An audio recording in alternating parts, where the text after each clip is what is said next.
¿Qué tal, amigos? Buen día. Espero que tengan una buena Semana Santa para los creyentes, semana de turismo para los que no son. Nosotros seguimos trabajando intensamente para reconquistar un derecho humano, un derecho reconocido constitucionalmente, que es el derecho a la libertad. El derecho a la libertad de contratación, que fue vulnerado a partir del 29 de abril del 2014 por la promulgación de la ley 19.210, que eufemísticamente se le denomina de inclusión financiera, pero que en realidad establece un sistema que nosotros lo llamamos de esclavitud banquera, porque se utilizó el poder coercitivo del Estado para menoscabar el ámbito de libertad individual, referido a aspectos muy personales, como son los ingresos y el manejo del dinero fruto de diferentes esfuerzos que pueda tener el ciudadano, pero que en definitiva se objetivan en las remuneraciones que por distintos conceptos recibe. Hay una intromisión del Estado, una intromisión que no tiene una justificación en el interés general. Ustedes saben que el Estado, a través de la ley, con base en la Constitución de la República, cuando hay un interés general, cuando se trata de regular aspectos de la vida de los individuos para hacer precisamente viable y compatible la vida en sociedad, interviene regulando la conducta de los seres humanos. Pero lo deseable, naturalmente, en los sistemas democráticos, es que esa intervención del Estado se reduzca a la mínima expresión, precisamente para recrear un clima de libertad individual, que es lo opuesto a los sistemas totalitarios, donde precisamente el Estado, en nombre de diferentes instituciones, se arroga la potestad de reglamentar prácticamente toda la vida del ser humano. Y eso asfixia al ser humano, eso le quita libertad, con todas las consecuencias posteriores que a lo largo de la historia se han evidenciado como consecuencia de esa asfixia que sufre el individuo. Pero ¿saben que la ley 19.210 tiene aspectos verdaderamente contradictorios, incongruentes, con lo que fue la historia de las personas involucradas en la promulgación de esta ley? Por eso nosotros tenemos que hacer un poquito de historia. Quien sanciona la ley es el presidente de aquella época, José Mujica, un individuo que en el pasado, en la década del 60, se vinculó a una organización armada de carácter foquista que llevó adelante vías violentas de acción en el entendido de un cambio revolucionario de las estructuras del país. Y es así que de las primeras acciones guerrilleras cruentas, es decir, con víctimas, que llevó adelante el Movimiento de Liberación Nacional, estuvo referido fundamentalmente al ámbito financiero, precisamente a denunciar las perversidades que en el seno de esas instituciones se producían, atentando contra el pueblo, contra la clase obrera, atentando desde el punto de vista económico, ¿verdad? Viabilizando la usura, la especulación, la corrupción. Recuerdo, por ejemplo, la toma de la financiera Monti, cuando se descubren todos los manejos corruptos de dicha financiera, en la que participó la senadora Topolansky. Ahora, vean ustedes la transformación, no solamente individual, de José Mujica y de Topolansky, sino la transformación de una cantidad de individuos vinculados al Movimiento de Liberación Nacional, a aquella acción foquista, cruenta, con muertos del lado de ellos y con muertos del lado de las fuerzas que los reprimían y cantidad de inocentes que nos vimos involucrados en esa guerra subversiva. Y pasa el tiempo y resulta que Mujica y el Frente Amplio son los que se encargan en soledad, sin la compañía de los partidos tradicionales, que normalmente habían defendido a las instituciones financieras, los que sancionan esta ley. Y esta ley que supone la esclavitud de la masa de los uruguayos frente a las instituciones financieras, fundamentalmente frente a los bancos, y todo lo que rodea a los bancos, que no es poca cosa y lo vamos a analizar. A lo largo del tiempo, uno se pregunta, ¿los bancos y las instituciones financieras cambiaron su esencia? ¿Cambiaron su metodología? ¿Cambiaron su forma de actuar frente a la sociedad? Yo creo que si se experimentó un cambio, cosa que dificulto, en todo caso fue para empeorar la situación. Es decir, para demostrar mayor poder, y ese poder utilizado en forma criminal y abusiva. Y vamos a dar un ejemplo de ello. La crisis del 2008, de las hipotecas subprime en Estados Unidos, esa estafa ideada por los banqueros. ¿Para qué? Bueno, para captar el ahorro de las personas y después insolventarse y llevar a un colapso de carácter mundial, porque las hipotecas subprime proyectaron sus consecuencias no solamente en Estados Unidos, sino prácticamente en todo el mundo. Y no fue una crisis, está demostrado, fue una estafa. Cuando se hacía una hipoteca sobre una casita en Nueva Orleans o un apartamento que valía, supongamos, $100.000, y luego se iba titulizando esa hipoteca, es decir, se iba pasando de institución financiera en institución financiera, y cada vez que se hacía un título sobre esa hipoteca se duplicaba, ¿verdad? Los papeles, los títulos de crédito, los títulos que se manejan en la bolsa, de forma tal de que al final de esa cadena de titulación, de ese manejo muy sofisticado, que está fuera del alcance del ciudadano común, que es de la operativa propia por lo complejo de los operadores banqueros, llegábamos a que en base a esa hipoteca del apartamento que valía 100.000 se había titulizado por $3 millones. Entonces, claro, cuando se iba a ejecutar la hipoteca, evidentemente había por lo menos $2.900.000 en papeles que no tenían respaldo ninguno.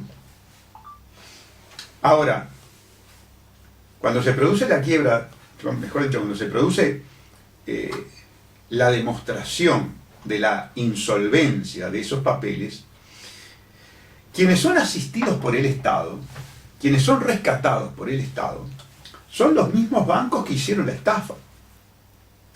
Entonces, amigos, refería el tema de las hipotecas subprime del 2008 para demostrar de que las instituciones banqueras siguen siendo tan expoliadoras, tan corruptas, tan criminales, como lo han sido a lo largo de la historia. Nada ha cambiado, todo se ha profundizado.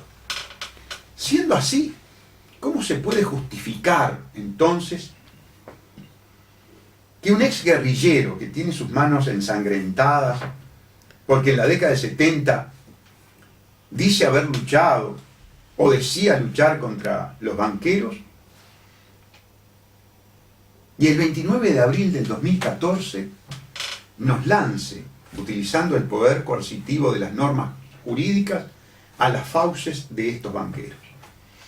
Y lo hace acompañado por los legisladores del Frente Amplio, que se desgarran las vestiduras diciendo que son de izquierda. Yo no sabía que la izquierda promovía la esclavitud frente a los banqueros. Yo no sabía que la izquierda promovía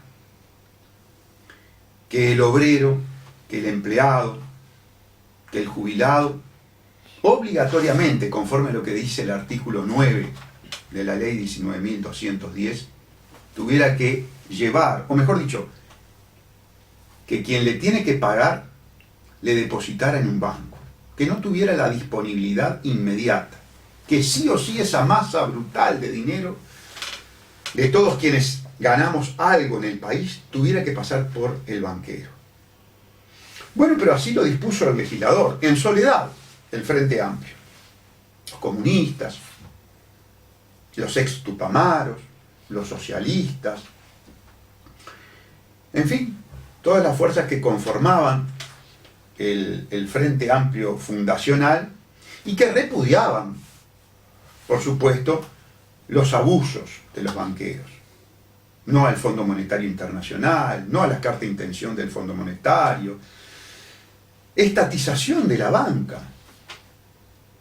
Y en lugar de la estatización de la banca, hemos ido a la bancarización de la nación.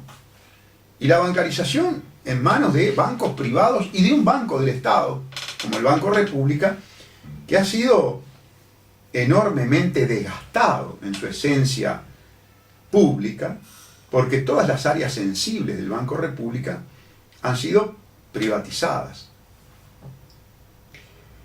Ya vemos entonces que la actuación de los legisladores del Frente Amplio, cuando menos es una traición histórica, es decir, una metamorfosis que los lleva a adoptar acciones absoluta y totalmente opuestas en las antípodas de lo que fue la gesta fundacional del Frente Amplio. Y por eso hemos acuñado la designación de fraude amplio para diferenciarlo de aquel Frente Amplio que tenía, por supuesto, otras bases ideológicas y políticas. Curiosamente, esta ley la hace un estudio jurídico, el estudio CPA Ferrer, vinculado a los extractos banqueros. Siempre lo menciono, la abogada junior que estuvo más involucrada en este tema fue Julie Rothschild, joven abogada, presidente de la Cámara de Comercio Israel-Uruguay, por supuesto con clientes banqueros, nada que ver, por supuesto, con los abogados del PIT-CNT, o abogados de gremios, o abogados laboralistas. No, no. Esta ley es una ley hecha por el estudio jurídico de los banqueros. Que quede bien claro eso. ¿Qué se argumenta? ¿Y qué es lo que argumentan los fraudeamplistas en las redes para justificar este cambio verdaderamente perverso que han sufrido, que han experimentado? Control y fundamentalmente una política antilavado. Una política antilavado. Vale decir que para la mentalidad del fraudeamplista actual, el banquero es un individuo limpio, es un individuo que actúa conforme a derecho, es un individuo preocupado en el control de la regularidad de las transacciones y que por lo tanto puede ser un buen agente para que el manejo de las finanzas en la nación se realice en forma legal, moral y proba. Por supuesto que ha habido un cambio, ¿no?, en el fraude amplista, en la visualización del fraude amplista con respecto al banquero. Y ese cambio se ajusta en relación a que el banquero haya cambiado sus actitudes. Bueno, acabamos de ver que no. Pero por si fuera poco, amigos, si uno estudia las crónicas actuales de los manejos del narcotráfico para el lavado, los grandes bancos están vinculados al lavado de activos. Claro, son instituciones privilegiadas. Normalmente esos lavados no terminan con banqueros presos. A nivel planetario, estos poderosos, esta élite, estos grupos de poder que manipulan la política y a los políticos para legislaciones en su favor, han logrado organizar un sistema penal con características privatísticas, es decir, del derecho privado, eliminando la esencia del derecho público, y han logrado establecer verdaderas maquinarias de impunidad, que les permitió, por ejemplo, en los Estados Unidos, ese movimiento y estratagemas criminales, 14 millones de dólares, una estafa de 14 millones de dólares, sin que un solo banquero fuera preso. Lo máximo que sucedió fue multas al banco más importante, que fue el Goldman Sachs, que además el Goldman Sachs se caracteriza por la metodología de la puerta giratoria o del public-privado, es decir, quienes trabajan en el Goldman Sachs pasan para el gobierno, a puestos claves del gobierno que se vinculan a la actividad financiera, hacen los mandados, encubren las maniobras y después vuelven al banco, y así están un poco en cada lugar, en la empresa privada y en el gobierno. Eso sucede mucho con el gobierno del fraude amplio. Eso es una de las corruptelas más importantes que ha tenido el fraude amplio. Entonces, volviendo al tema, los bancos son normalmente los lavadores. Es absolutamente falso el argumento que esgrimen algunos diputados que se dedican a mentirle al pueblo, a manipularlo, tal vez porque hayan recibido incentivos espurios de los banqueros, porque es muy común que el banquero coimee al político. Es decir, yo tengo mi sospecha de que esta ley se haya sancionado en función de coimas a los legisladores. No puedo investigar, porque hay una maquinaria de impunidad que quien escucha estas audiciones ya sabe sobradamente por qué. Pero entonces cuando el fraude amplista dice para controlar, no, hay que decirle no sea mentiroso, no sea perverso, que usted puso en manos de los peores lavadores justamente el tema de manejar la masa esa de dinero. La seguridad, como lo esgrimió la Suprema Corte de Justicia para desestimar la acción impetrada por el doctor Viana y el doctor Salles por inconstitucionalidad de la ley 19.210. No. A ver, la seguridad es un cometido esencial del presidente de la República, artículo 168, numeral primero. Es decir, en todo caso, lo que tenemos es un presidente inepto que no puede hacer cumplir lo que la Constitución le pide que cumpla, que es la seguridad interna. Entonces, mal puede la Corte justificar un atropello a un derecho humano como es la libertad de contratación por tener un presidente inepto, porque en todo caso la Corte se convierte en cómplice de la ineptitud del presidente, porque el presidente es inepto, recorta mi esfera de libertad en lo personalísimo, que es el manejo del fruto de mi trabajo.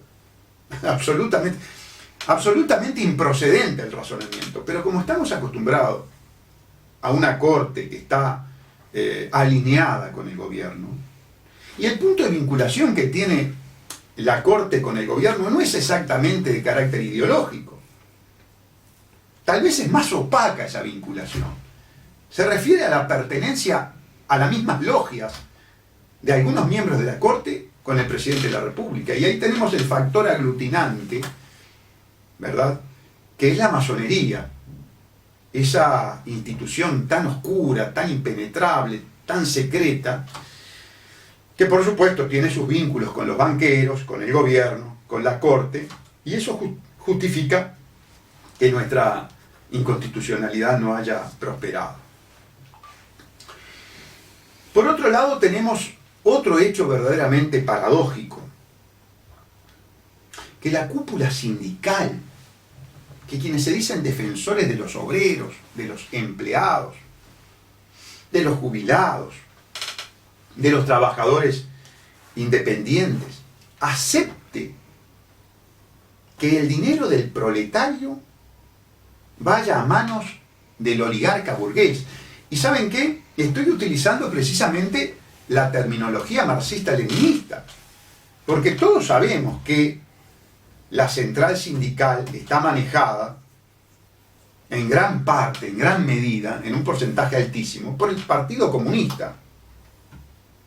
Ahora, por lo menos en apariencia, ¿cómo se entiende que Juan Castillo, que Marcelo Abdala, que la gente de el UNRWA y del ZUNCA, por ejemplo, el propio Andrade, candidato por el Frente Amplio, nos diga que es bueno que el proletario lleve el fruto de su trabajo, después de haber sufrido la plusvalía del burgués, se la deposite al oligarca banquero financiero, que también, obviamente, le quita un pedacito de ese ya menguado salario para enriquecer las arcas de la oligarquía banquera. El Partido Comunista trabajando para recortarle al asalariado un pedazo más de su ya menguado sueldo para entregárselo a la oligarquía banquera. Y en nombre del control a que el patrón le pague lo que corresponde, se necesita de un banco para que el obrero cobre lo que le corresponde. Pero nada menos que el banquero, el oligarca banquero, es el encargado de defender al proletariado. Pero eso nos quiere hacer creer el PIT-CNT. Pero nos está tomando el pelo. ¿Cree que somos discapacitados mentales?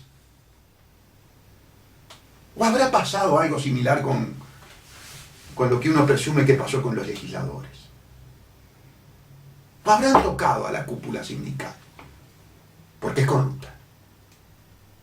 Es corrupta. Yo tengo pruebas de que es corrupta. Yo los tengo denunciados.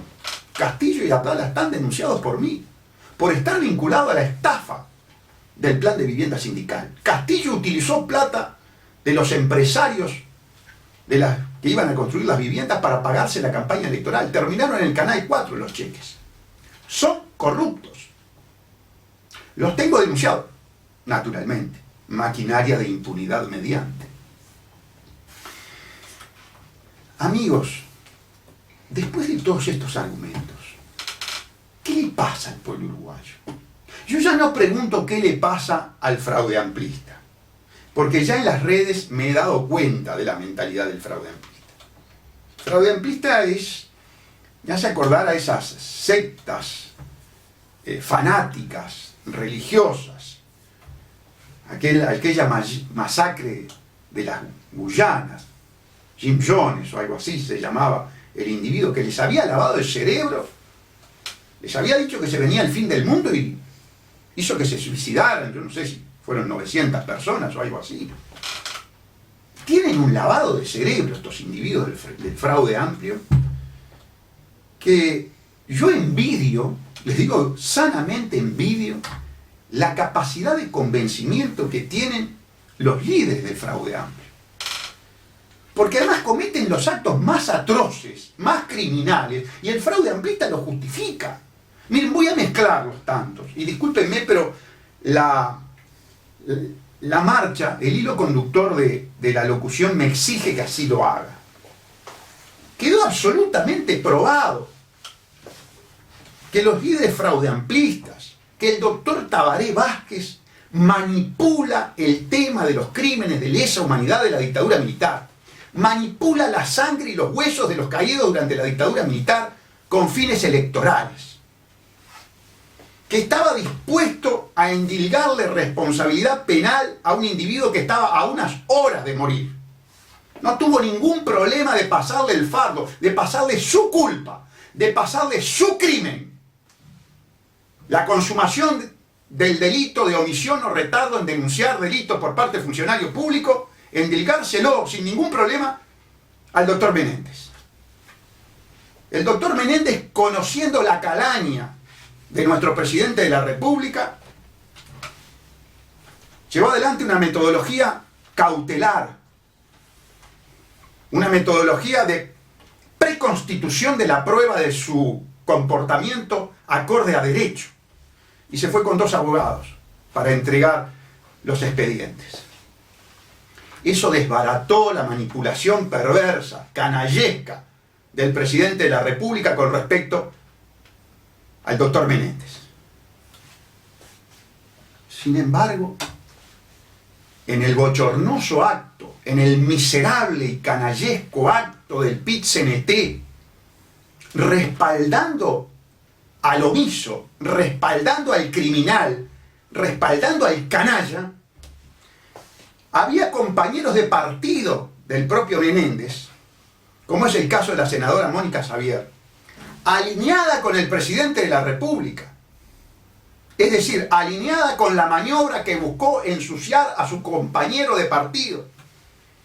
Y ese partido tuvo el tupé de presentarse en las exequias y presentarse como compañero cuando lo había vendido en el acto conjunto que realiza el brazo extorsivo del PIT-CNT, ese brazo infiltrado en la clase obrera para robar y manipular a los obreros, como es el PIT-CNT, y va entonces a alinearse con el presidente delincuente, a quien lo tenemos denunciado. Junto con el doctor Viana inmediatamente nos presentamos en la Fiscalía. Ya sabemos que el fraude amplio viene manipulando el tema de los derechos humanos. Hay 2 individuos que se encargaron de utilizar como un tesoro el tema de los secretos y de los pactos de los derechos humanos. Me refiero al doctor Gonzalo Fernández y al doctor Tabaré Vázquez. Una vez más aparece Gonzalo Fernández mezclado en estos temas. Fue el que designó para la Comisión para la Paz, vinculados a estos temas. Y les decía que con la espuria y canallesca finalidad de manipular huesos, sangre y emociones con un fin electoralista, mantenerse en el poder para seguir robándonos, para seguir saqueándonos, para seguir entregándonos a la oligarquía banquera, para que los lavadores banqueros, de los cuales voy a dar prueba que el presidente de la República tiene contactos, sigan quedándose con el dinero mal habido, por supuesto, del pueblo uruguayo. Vamos a la pausa y volvemos. Hacemos la pausa aquí nosotros. Porque a los queman.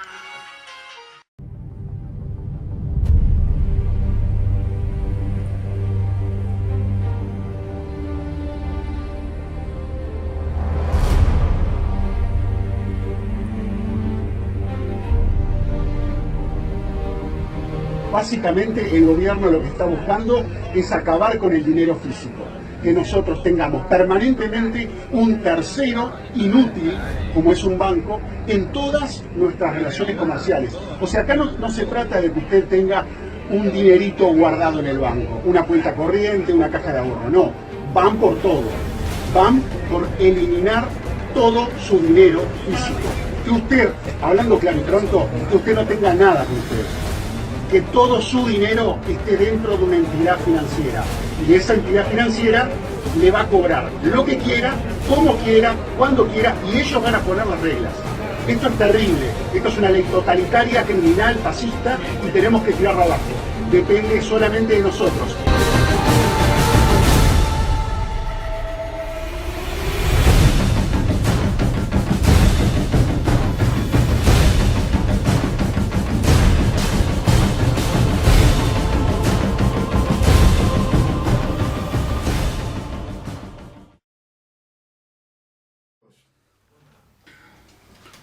Que en el entorno de la presidencia de la República se dan cosas muy oscuras, con apariencia criminal, ustedes ya lo saben, porque nuestra militancia en ese sentido jugándonos el pellejo, sin duda, denunciando a la mafia enquistada en el poder.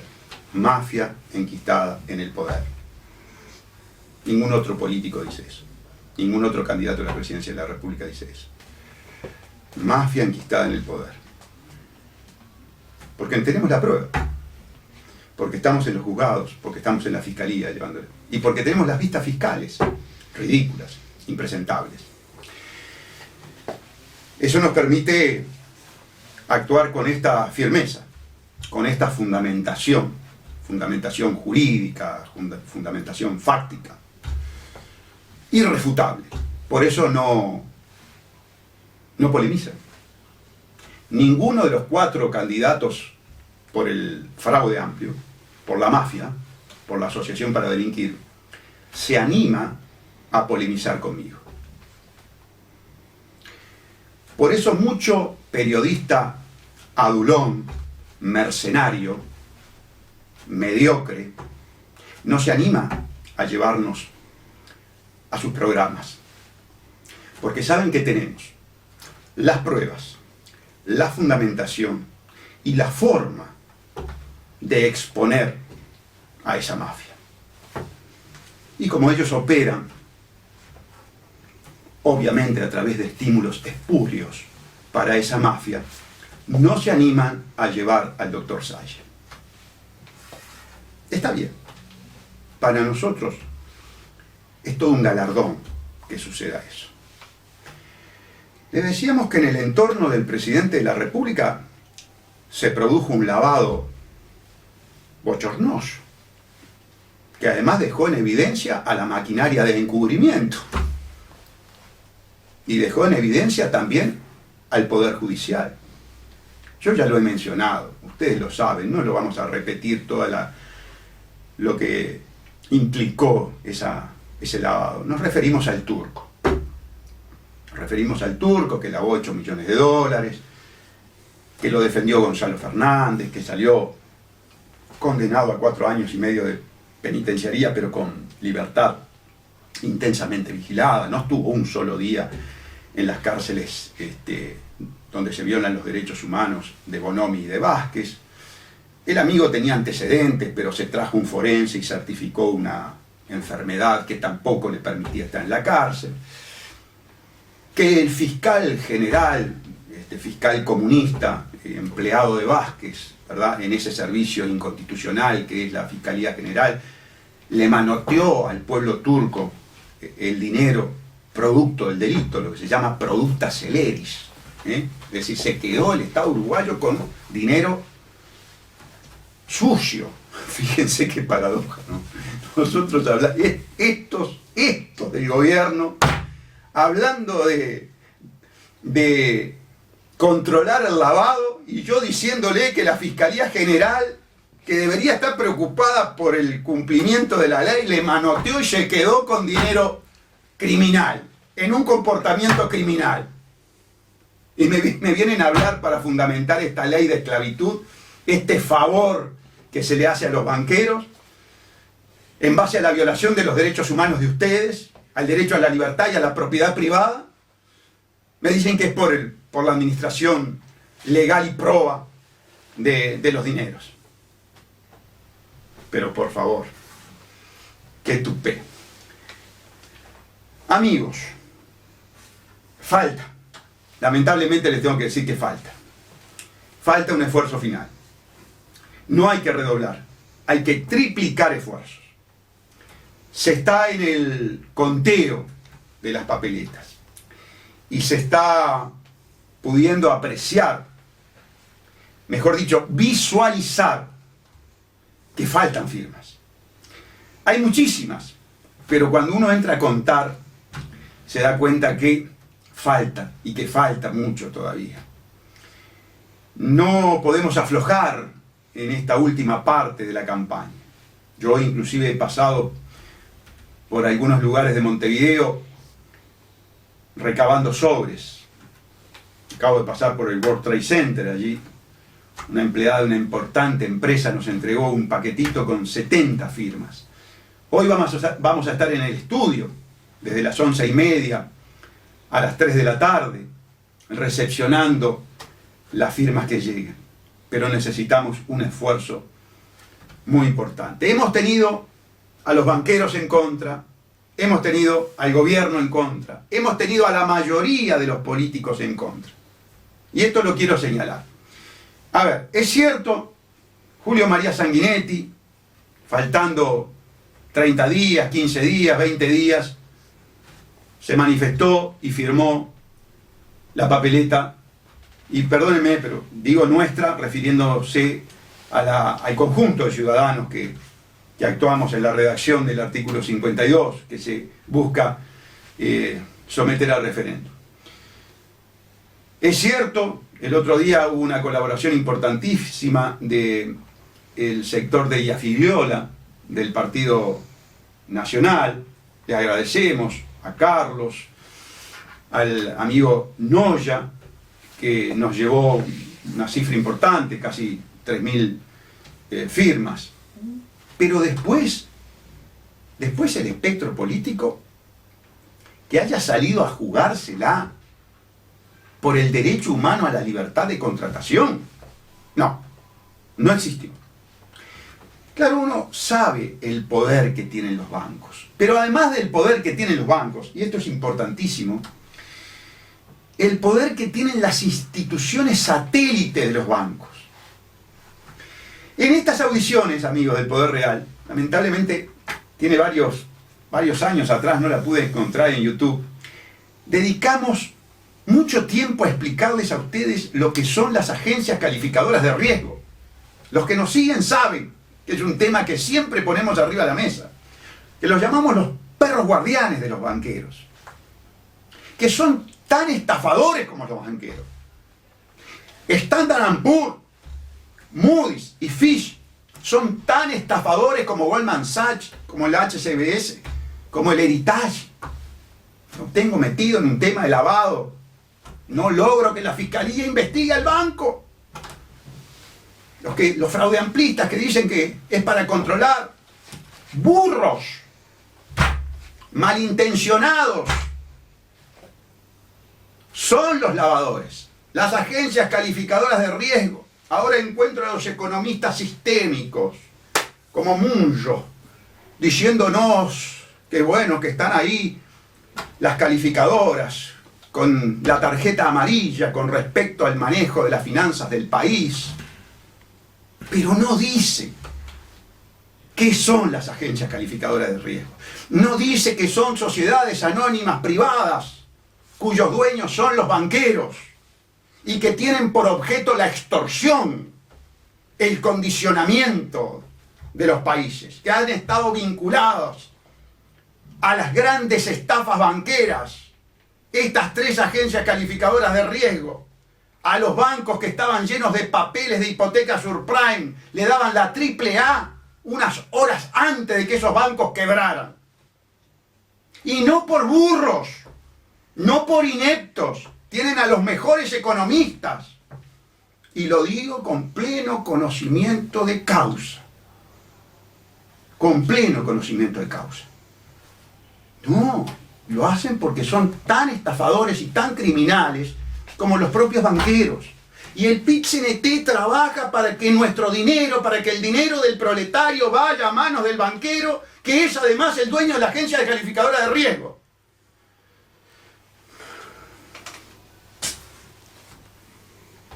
Tengo 61 años. Yo nunca pensé vivir lo que estoy viviendo. Les digo la verdad, yo nunca pensé que aquel Frente Amplio que fundamos en Clara, Ibel, con mi hermano Carlitos, con algunos militantes que hoy se acercan a nuestro partido, como por ejemplo el Quique Zavala, ¿verdad? Que militó codo a codo con Rossi, me contaba el otro día, cuando Rossi era todavía el guarda del 4D a las piedras, termináramos en esto. Termináramos vendidos a los banqueros, termináramos vendidos por Rossi a UPM, con un contrato criminal, con un contrato coimero. Señores, hay que firmar. ¿Qué esperan para firmar? Se trata simplemente que en una coyuntura, en un país quebrado, robado, fundido, arriba el banquero no se te quede con tus ahorros. Pero vos no miraste la televisión, vos no viste cómo se quedaban los banqueros con la plata de los argentinos, vos no viviste el corralito que vivimos acá. Pero vos no sabés que el banquero es un criminal, que el mero hecho de fundar el banco es un acto criminal. ¿No te da para pensar un poquito y decir, pero cómo? Llevarle yo al dueño del circo, al oligarca, al que me explota, llevarle la guita para que la tenga, para que sea el dueño. Que no quieras la libertad. Gente que desprecie la libertad. Amigos, la gesta horizontal, popular, no político-partidaria, reivindicativa del derecho humano a la libertad y a la propiedad privada, porque es un contrato de adhesión, es un contrato impuesto, abusivo. ¿Cómo no será de abusiva la ley? A ver, ¿cómo no será de abusiva la ley que el asesor presidencial Salgado, cuando la sintió toda, adentro, me refiero a la conducta abusiva, por supuesto, salió a los medios de comunicación a denunciarlo? Salió a decirnos, cuídense de las conductas abusivas que tienen las instituciones financieras. Se acusa si a la empresa masónica vinculada al gobierno que él dirige se animan a tratarla de esa forma abusiva y lesiva, piense qué no pueden hacer con usted. Piense lo que está sucediendo hoy cuando va al banco y se tiene que comer 1 hora o 2 horas para recabar su dinero, que no le dé el derecho al Estado a tener lo que usted trabajó en el bolsillo, gastarlo y utilizarlo como quiera. ¿Qué tiene que pasar? ¿Cuánto más esclavo tiene que ser el uruguayo para reaccionar? ¿Cuánto mayor tiene que ser la sodomización de la asociación para delinquir, para que ustedes reaccionen? Es un grito de desesperación, amigos. Y entiendan lo siguiente, no estamos contra la bancarización. El fraude amplista que quiera ir al banco y entregarse de pie y mano al banquero, está bien. Defendemos la libertad del fraudeamplista a que se entregue al banquero. Defendemos la libertad del fraudeamplista a que sea sodomizado por el banquero. ¿Saben qué reivindicamos? Que no nos obligue a ser sodomizados a nosotros. Tan solo eso. Si usted quiere ir al banco, va al banco. Pero el que no quiere ir al banco, ¿por qué obligarlo? ¿Por qué los que mataron, secuestraron, robaron, le arruinaron la vida a la generación del 60 y del 70? ¿Por qué estos viejos malditos ahora se arrogan el derecho de esclavizarnos frente al banquero, a las lacras de los banqueros?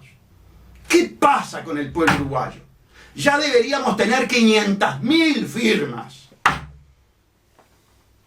¿Será que por eso Artigas no quiso venir nunca más?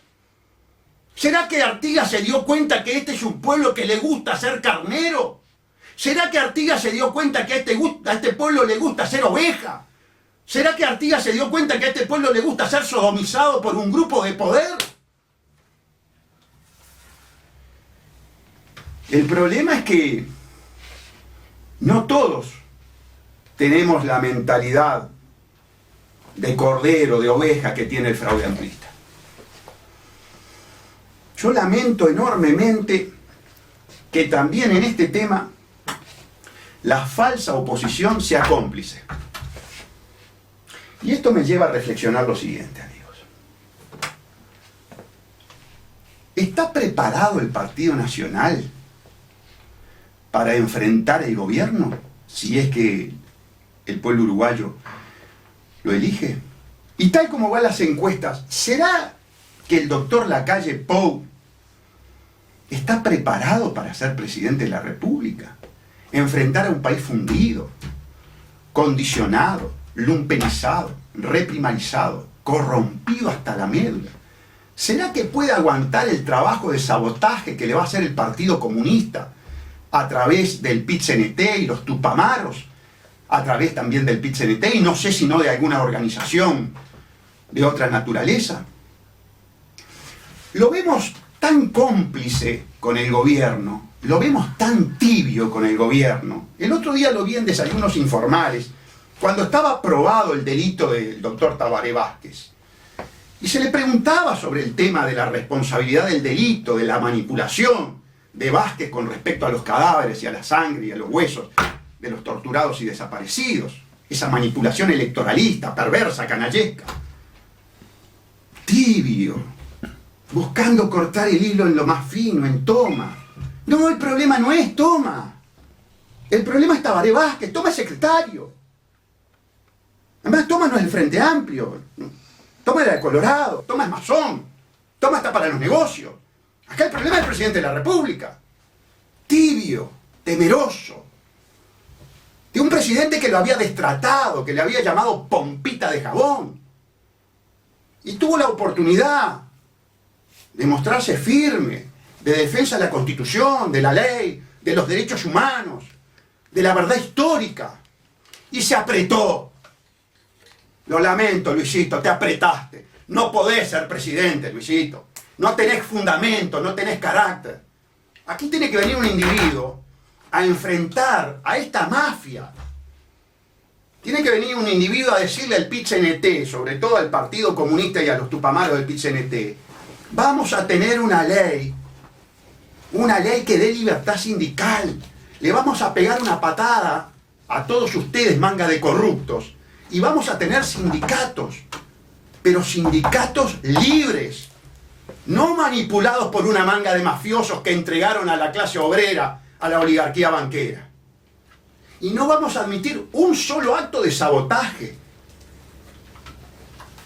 Hay que tener fuerza, hay que tener temperamento para eso. Hay que plantarse frente a los banqueros y decirle, manga de mafiosos, criminales, estafadores, les estamos organizando, sí, un movimiento para recobrar la libertad, porque ustedes son todos lavadores. Fuerza hay que tener, firmeza. Vázquez, usted es un criminal.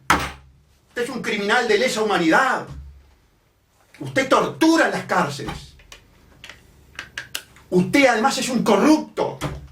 Usted coimió con UPM, Vázquez. Lo voy a meter preso si soy presidente, Vázquez. Y después salir a la calle. Solito. A mi estudio, solito. Sin ningún problema. Eso precisa el Uruguay. Está precisando un cambio. Se han subvertido los valores morales del Uruguay. Hay una manga de degenerados enquistados en el poder. Y no hay políticos que le digan degenerados. Yo sí les digo degenerados, los voy a echar. Así como estoy luchando por la libertad, voy a luchar también por los valores que han sido subvertidos por un conjunto de viejos degenerados que tienen el pasado sucio de sangre y que se entregaron a los banqueros, a la oligarquía. Astori hoy está en Nueva York chupando medias. Agente de los bancos colaborando con esta ley. Todos los legisladores de Astori colaborando con esta ley de los criminales banqueros. Cuando nos daban los libros de Astori en la década del 70, cuando defendía la economía planificada. Me acuerdo aquel famoso debate con el ballista Faropa, un caballero además Faropa. Y hablando del no pago de la deuda externa y haciendo spot y mandando a los jóvenes a morir en la calle contra los banqueros y ahora los entrega a los banqueros. Pero por favor. Sí, amigos, es un discurso cargado de emociones. Es un discurso vehemente. No es la línea que pretendíamos llevar en esta audición, pero ¿saben qué? Es tan grande el desastre que está viviendo el país. Es tan grande el desastre que le estoy dejando a mis nietos. Es tan grande el desastre que le están dejando ustedes a sus nietos y a sus hijos. Que los discursos tibios, que los mentirosos manipuladores me tienen harto. Y no entré en política para ser un manipulador mentiroso. Todos estos no tocan los temas estructurales, viven prometiendo mentiras. Cuando a nosotros se nos dice, no tienen propuestas, ¿pero qué tienen en la cabeza? ¿Cómo que no tenemos propuestas? Somos el partido que pone sobre la mesa los temas estructurales. Nadie como el PBA pone las cosas estructurales arriba de la mesa. Estoy poniendo el problema del agua, que están tomando agua podrida, que el directorio de OCE tiene que estar todo preso, que Santa Lucía está hecho ruina, que el Río Negro se lo vamos a dar a UPM. ¿Cómo que no tengo propuesta? Agua dulce, vida, salud, 70% de tu cuerpo. ¿Cómo que no tengo propuesta? Cuando te estoy diciendo que estás bancarizado a prepo, que el gobierno criminal te vendió a los banqueros y yo te digo, traigo la libertad. ¿Cómo que no tengo propuesta? Por favor. Cuando estoy diciendo, el país está totalmente podrido, corrompido, tenés una asociación para delinquir este gobierno y una maquinaria de impunidad, que estoy dispuesto a limpiar, me refiero a limpiar en el sentido de encarcelar, de purificar, de sanar la administración pública, de pegar una patada a la maquinaria de encubrimiento. No es maquinaria de impunidad, maquinaria criminal de encubrimiento. ¿Cómo que no tengo propuesta? Cuando estoy diciendo quiero un PIT-CNT en manos de los obreros y no de una patota de delincuentes, ¿cómo que no tengo propuesta? Vamos.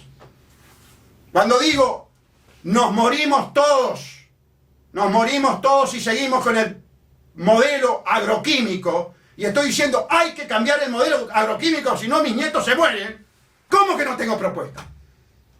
Solo un idiota puede decir que no tengo propuestas. Son propuestas que van al fondo del asunto. Es muy fácil hablar de prometer puestos de trabajo. ¿El cómo? ¿De dónde vas a sacar? ¿Cómo lo vas a hacer? En un país que vienen las agencias calificadoras de riesgo y te dicen cómo tenés que gobernar y qué tenés que hacer. Lo acaba de decir mucho. El que nunca habla de las agencias calificadoras de riesgo. Esa es la realidad que tiene que saber el uruguayo.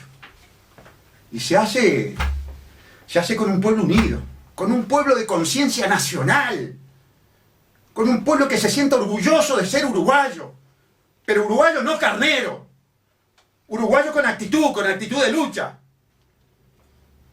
Se hace con una legislación firme, que establezca que sangre, sudor y lágrimas de todos, no con privilegiados, no con acomodados en el gobierno haciendo negocios, adueñándose de la salud, adueñándose de la parte financiera. Sí, no tengo pruebas, claro que no tengo pruebas. No tengo los poderes de investigar, lo tienen ellos. Yo no puedo probar la vinculación del hijo de Tabaré Vázquez con los pozos, porque no le puedo intervenir el teléfono, porque no le puedo hacer un allanamiento, porque no puedo traer el testaferro y hacerlo hablar. Pero todos sabemos cuáles son los principios que guían el accionar de este individuo nefasto que es Tabaré Vázquez y esta comparsa de delincuentes que lo acompañan. No hay tema, amigos, que se salve de la corrupción. No hay tema que se salve de esos tentáculos que tiene la asociación para delinquir. ¿Saben cuál es el problema? Que no hay oposición. Que hay cómplices cortesanos que están prendidos en el tema. Ya lo probé, lo dije hasta el cansancio. UPM es un negocio blanco, fraude amplista blanco. No van a escuchar jamás a un blanco condenar UPM, la contaminación, la reprimarización, ese modelo que hace del país un gran monte y después las ciudades con una periferia de cantegriles. Nunca lo van a sentir, porque ese negocio corrupto, genocida y criminal es del Fraude Amplio y es del Partido Nacional. Bueno, discúlpenme la vehemencia de esta audición, amigos, pero el estado de situación del país no da para tibios, no da para cómplices. Será entonces hasta el próximo lunes.